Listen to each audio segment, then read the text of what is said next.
성도님들, 요즘 유행하는 이모지 퀴즈란 것을 혹시 해보셨을까요? 저희가 자주 사용하는 그 이모티콘을 사용해서 하는 퀴즈인데요. 제가 한국의 속담 이모지 퀴즈를 좀 이렇게 준비해 보았는데요. 첫 번째 거는 한번 연습으로 저희가 다 같이 한번 해보겠습니다. 바늘이 보이고요, 소가 보입니다. 뭐죠? 네, 역시 저희 팀장입니다.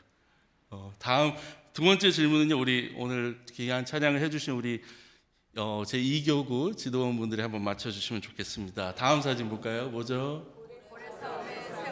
네, 역시 제가 예상한 대로입니다. 너무 잘하십니다. 세 번째 퀴즈 볼까요?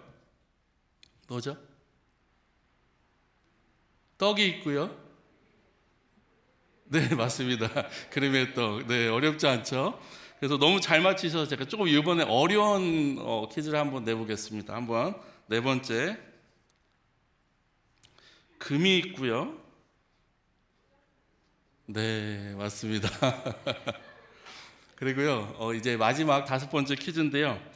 이 다섯 번째 속담은 저희 오늘 본문의 주제와도 연관이 있어서 한번 다들 잘 한번 맞춰봐 주시면 좋겠습니다. 보여주실까요? 네, 믿는 도끼에 발등 찍힌다라는 속담입니다. 어떤 뜻이죠, 여러분?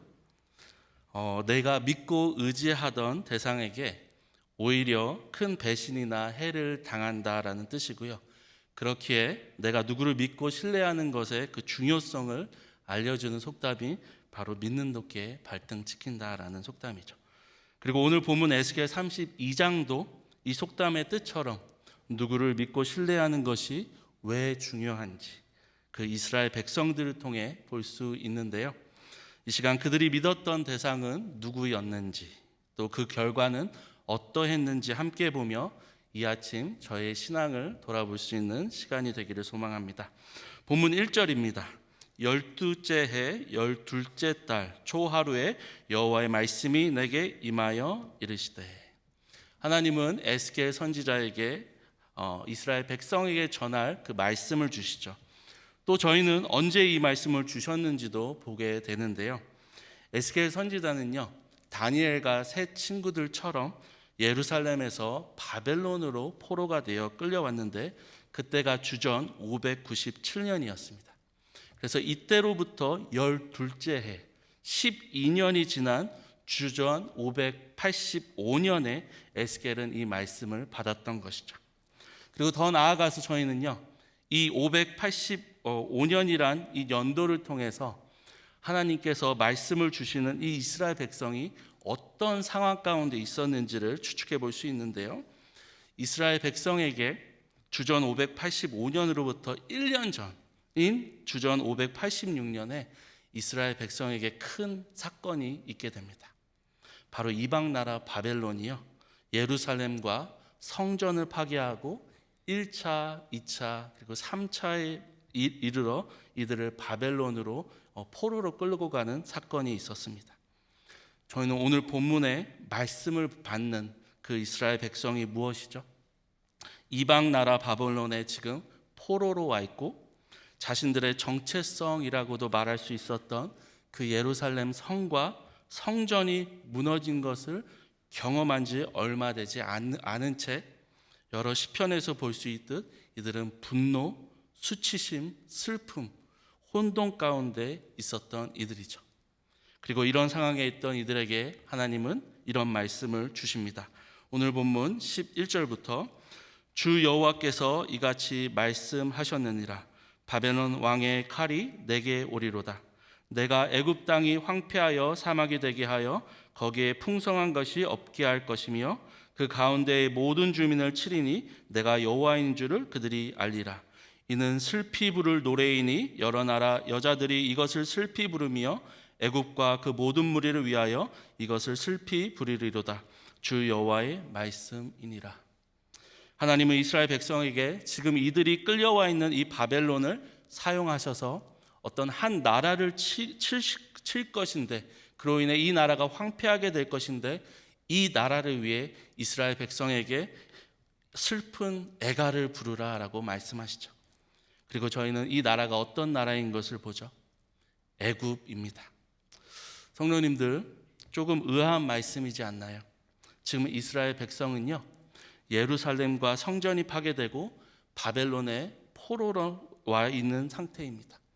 그런데 이들에게 위로의 말씀이 아니라요, 애굽을 치실 것인데 이 애굽을 위해 슬피 울라, 노래를 부르라라고 말씀하십니다. 그리고 저희는 왜 하나님께서 이스라엘 백성에게 이 애굽을 위해 이 슬픈 노래를 부르라 말씀하시는지 이스라엘과 애굽의 관계를 볼 때 알 수 있습니다. 성도님들, 오늘날 애굽, 이집트이죠. 이집트를 생각하시면 어떤 것들이 떠오르시나요? 피라미드와 그리고 낙타로 유명한 여행지 정도로 생각이 드실 텐데요. 그러나 고대의 애굽은요, 세계 역사를 통해서 또 성경에서 얼마나 이들이 강대국이었는지 저희는 볼 수 있습니다.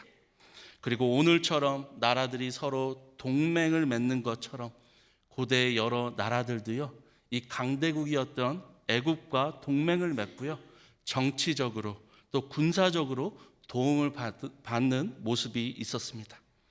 특별히 사방이 강대국으로 둘러싸여 있던 이스라엘은 애굽을 의지할 때가 많이 있었죠. 한 번은 선지자 이사야 때에 아수르가 큰 군대를 이끌고 이스라엘을 치려왔을 때요, 이스라엘은 애굽의 도움을 구했고, 그리고 하나님은 이들에게 이런 말씀을 주십니다. 이사야 30장 1절부터 여호와께서 이르시되 패역한 자식들은 화 있을진저 그들이 개교를 베푸나 나로 말미암지 아니하며 맹약을 맺으나 나의 영으로 말미암지 아니하고 죄의 죄를 더하도다. 그들이 바로의 세력 안에서 스스로 강하려 하며 애굽의 그늘에 피하려 하여 애굽으로 내려갔으되 나의 입에 묻지 아니하였도다. 3절 같이 읽겠습니다.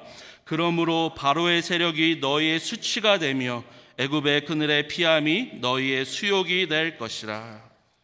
세상의 눈으로 보았을 때 애굽은 어떤 나라라도 의지하고 싶은 믿음을 두었던 강대국이었죠.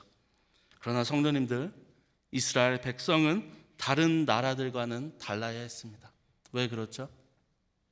아무도 이들의 존재를 기억하지 못하고 애굽의 종살이를 400년 동안 하고 있을 때에 하나님은 이들을 기억하셨고요, 여러 기적들을 행하셔서 이들을 출애굽하게 하셨고 광야에서 언약을 주시며 이들의 하나님이 되시겠다 약속하셨습니다. 이후 이스라엘은 어떤 상황에서도 그들의 하나님을 믿고 신뢰해야 했습니다. 그러나 성경에서 이들은요, 애굽을 끊임없이 의지했고 결국 하나님은 이것이 이들의 수치가 될 것이다 라고 말씀하시죠. 그리고 이런 이들의 모습은 저희를 놀라게 하지 않나요? 왜냐하면 이들은 출애굽 당시 이미 자신들을 인도했던 그 하나님이 이 애굽보다 강한 분이심을 직접 체험했기 때문입니다. 출애굽기 14장 25절부터 그들의 병거바퀴를 벗겨서 달리기가 어렵게 하시니 애굽 사람들이 이르되 이스라엘 앞에서 우리가 도망하자. 여호와가 그들을 위하여 싸워 애굽 사람들을 치는도다. 물이 다시 흘러 병거들과 기병들을 덮되 그들의 뒤를 따라 바다에 들어간 바로의 군대를 다 덮으니 하나도 남지 아니하였더라. 그러나 이스라엘 자손은 바다 가운데로 육지로 행하였고 물이 좌우에 벽이 되었더라. 30절 31절은 같이 읽겠습니다. 그날에 여호와께서 이같이 이스라엘을 애굽 사람의 손에서 구원하심에 이스라엘이 바닷가에서 애굽 사람들이 죽어 있는 것을 보았더라. 이스라엘이 여호와께서 애굽 사람들에게 행하신 그 큰 능력을 보았으므로 백성이 여호와를 경외하며 여호와와 그의 종 모세를 믿었더라. 분명히 이스라엘 백성은 자신들의 눈으로 애굽보다 강한 하나님을 보았습니다. 그러나 역사 속에서 이들은요, 거듭해서 죄와 연약한 가운데 하나님과의 그 언약을 어기고 애굽을 믿고 신뢰하였고요, 하나님은 애굽을 이들이 의지함이 이들의 수치가 될 것이다 계속해서 경고하셨습니다. 성경에서 이스라엘 백성에게 찾아온 위기로 인해 하나님과 그리고 이 애굽 둘 가운데 누구를 의지했는지 잘 보여주었던 사건이 있는데요, 바로 유다 왕 히스기야 왕 때 아수르 왕 사네립이 랍사게란 군대 장관을 이 예루살렘으로 보냈던 때입니다. 사진을 한번 보겠습니다. 여기 사진에서 볼 수 있듯이 아수르의 군대 장관 랍사게는요, 성문 밖에서 진을 치고 이 성 안에 있는 이스라엘 백성을 향해 이렇게 외쳤습니다. 이사야서 36장 4절부터 랍사게가 그들에게 이르되 이제 히스기야에게 말하라. 대왕 아수르 왕이 이같이 말씀하시기를 내가 믿는 바 그 믿는 것이 무엇이냐. 내가 말하노니 내가 좋게 쌓을 계략과 용맹이 있노라 함은 입술에 붙은 말뿐이니라. 내가 이제 누구를 믿고 나를 반역하느냐. 보라, 내가 애굽을 믿는도다. 그것은 상한 갈대 지팡이와 같은 것이라. 사람이 그것을 의지하면 손이 찔리리니 애굽 왕 바로는 그를 믿는 모든 자에게 이와 같으니라. 성도님들, 아수르 군대 장관 랍사게가 무엇을 하죠? 이스라엘이 자신들을 싸우기 위해 택한 그 방법, 애굽과 동맹을 맺은 것을 이 랍사게 장관도 알았습니다. 그리고 이 사실을 가지고 어떻게 조롱하죠? 서두에 저희가 얘기했던 것처럼 믿는 도끼에 발등 찍힌다라는 속담의 뜻처럼요, 랍사게도 고대의 속담을 이야기하면서 이스라엘을 조롱하죠. 랍사게는요, 이스라엘이 그렇게 믿고 의지했던 그 애굽이 상한 갈대 지팡이 같고 이것을 의지하면 손이 찔린다라는 속담을 이야기합니다. 이 속담은요, 아무리 그 고대 근동의 갈대가 눈으로 봤을 때 튼튼해 보여도 사실 그 속은 텅 비어 있기에 쉽게 부러지고 날카로워서 오히려 손이 찔릴 수 있는 것, 바로 하나님은 이방 나라 군대 장관의 그 입을 통해서요, 다시 한번 이스라엘 백성이 애굽을 믿는 것이 얼마나 허무하고 어리석은 일인지 보여주시죠. 그리고 이방 나라 아수르로부터 이런 수치를 겪었던 이스라엘 백성은요, 이제 이런 선택을 하는 것을 저희가 봅니다. 이사야서 37장 1절, 히스기야 왕이 듣고 자기 옷을 찢고 굵은 배 옷을 입고 여호와의 전으로 갔고. 옷을 찢고 굵은 배 옷을 입는 모습 무엇이죠? 회개했고요, 그리고 여호와의 전으로 나아가서 기도했던 모습을 볼 수 있습니다. 그리고 저희는 이어서 이런 말씀을 보는데요, 이사야서 37장 2절입니다. 왕궁 맡은 자 엘리야김과 서기관 셈나와 제사주 중 어른들도 굵은 베옷을 입으니라. 왕이 그들을 암모스의 아들 선지자 이사야에게로 보내매. 애굽의 도움을 구하러 가지 않고 이번엔 이사야 선지자를 찾는 모습이죠. 회개와 기도 이후에 하나님의 뜻을, 하나님의 말씀을 구하고 있는 모습입니다. 그리고 애굽이 아닌 하나님을 믿고 신뢰했던 이스라엘에게 하나님은 이런 일을 행하십니다. 이사야서 37장 5절부터 그리하여 히스기야 왕의 신하들이 이사야에게 나아가매 이사야가 그들에게 이르되 너희는 너희 주에게 이렇게 말하라. 여호와께서 이같이 말씀하시되 너희가 들은 바 아수르 왕의 종들이 나를 능욕한 말로 말미암아 두려워하지 말라. 보라, 내가 영을 그의 속에 두리니 그가 소문을 듣고 그의 고국으로 돌아갈 것이며 또 내가 그를 그의 고국에서 칼에 죽게 하리라 하셨느니라 하니라. 사진을 보겠습니다. 세상의 눈으로 봤을 때 이 아수르 대군을 이스라엘이 이길 수 있는 방법은요, 아수르와 비슷한 힘을 가진, 아니면 더 힘을 가졌던 그 애굽의 도움을 구하는 것이었습니다.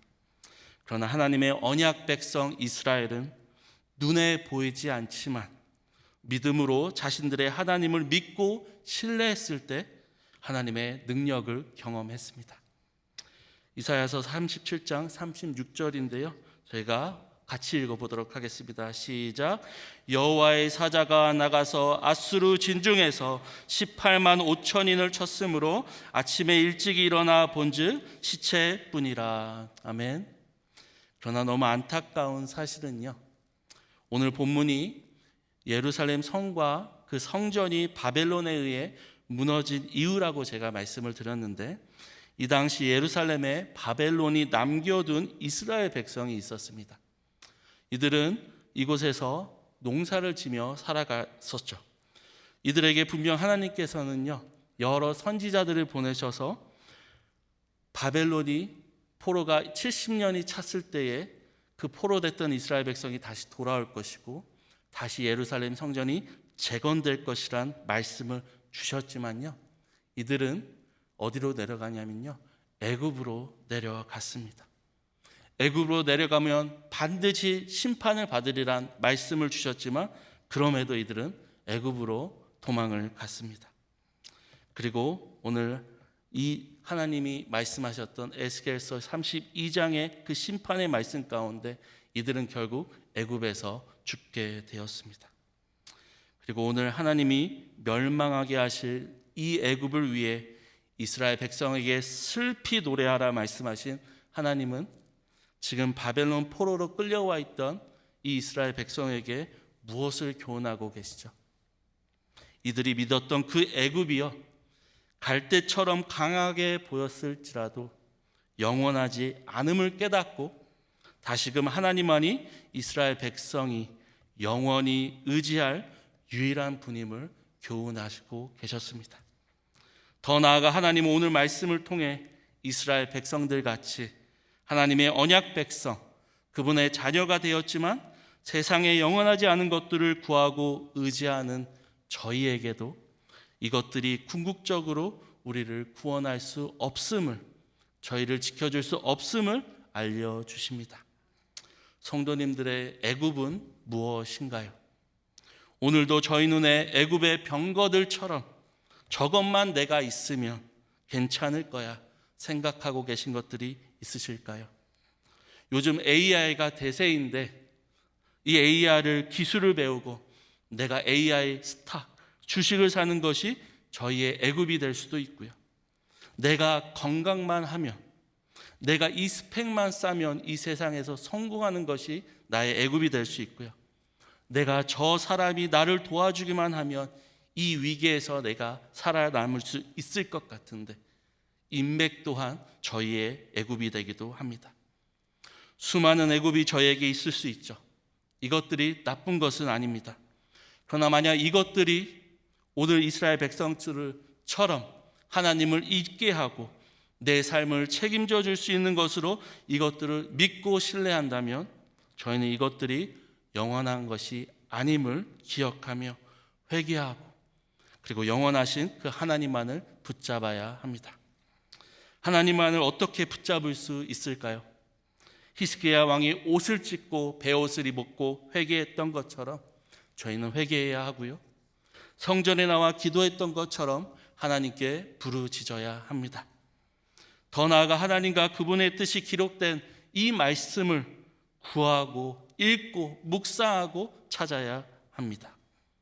오늘 이 말씀을 여러분의 마음에 새기시며 우리의 애굽을 내려놓고 영원하신 하나님만을 다시 붙드시는 그 은혜가 저희 온 교회에 그리고 여기 계신 모든 성도님들 가운데 충만히 있기를 주님의 이름으로 축원드립니다.